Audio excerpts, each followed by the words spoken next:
बहुत साल पहले की बात है। एक आलसी लेकिन भोला भाला युवक था आनंद।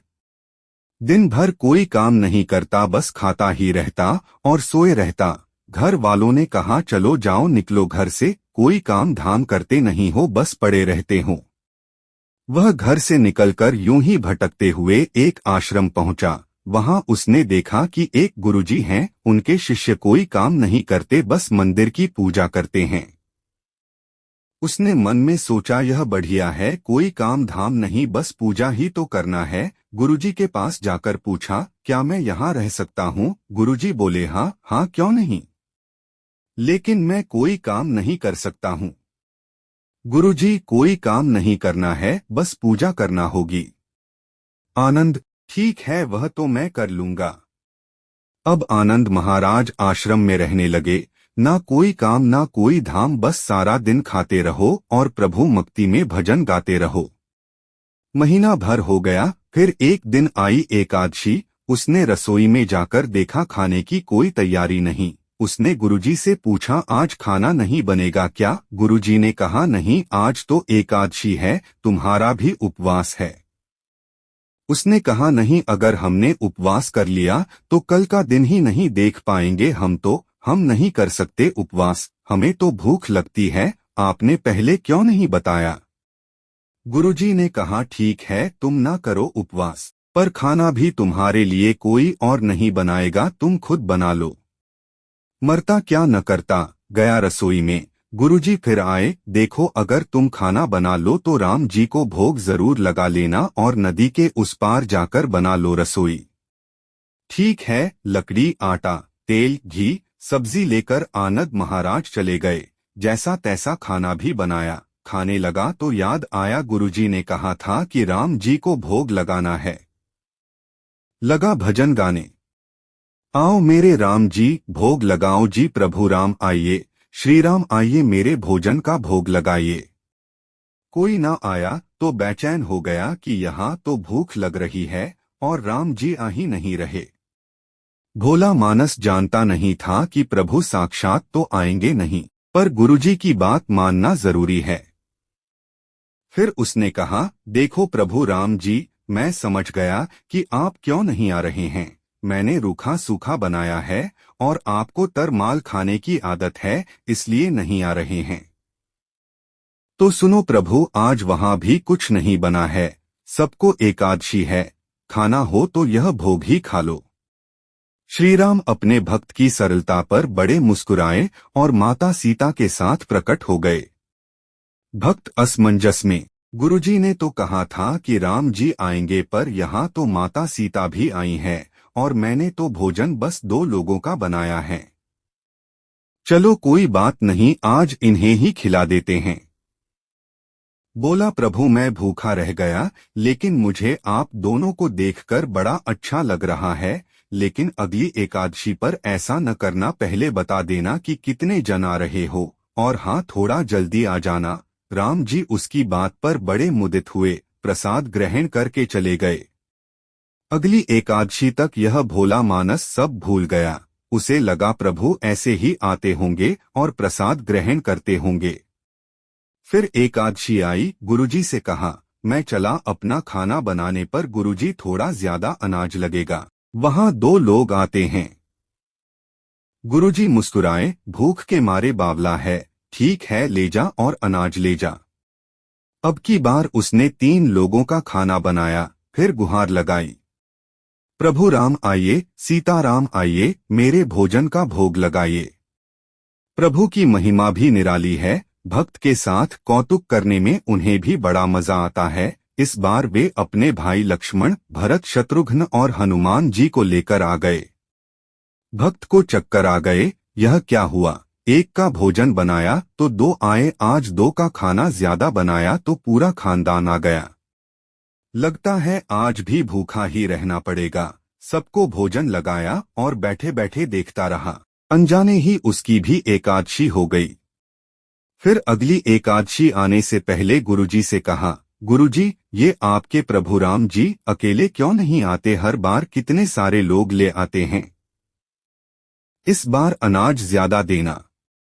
गुरुजी को लगा कहीं यह अनाज बेचता तो नहीं है, देखना पड़ेगा जाकर। भंडार में कहा, इसे जितना अनाज चाहिए दे दो और छुपकर उसे देखने चल पड़े।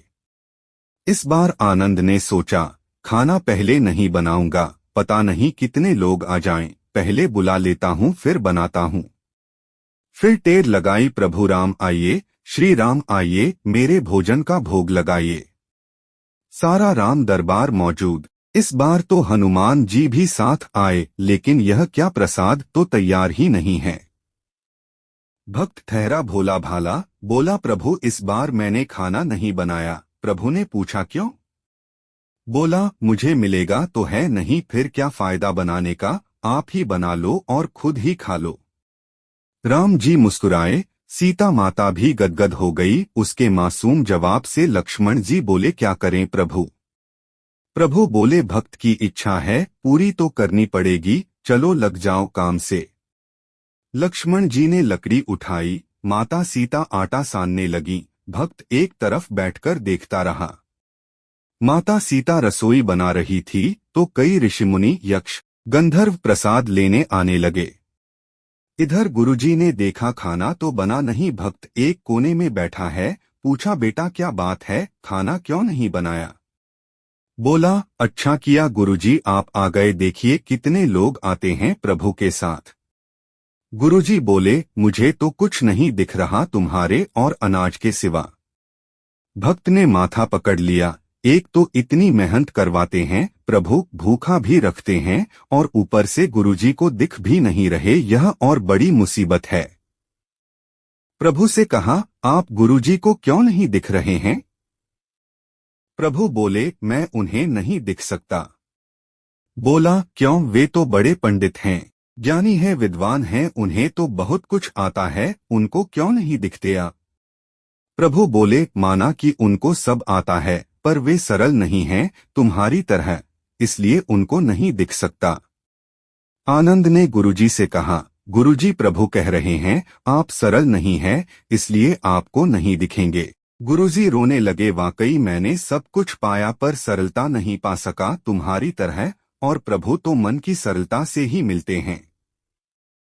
प्रभु प्रकट हो गए और गुरुजी को भी दर्शन दिए।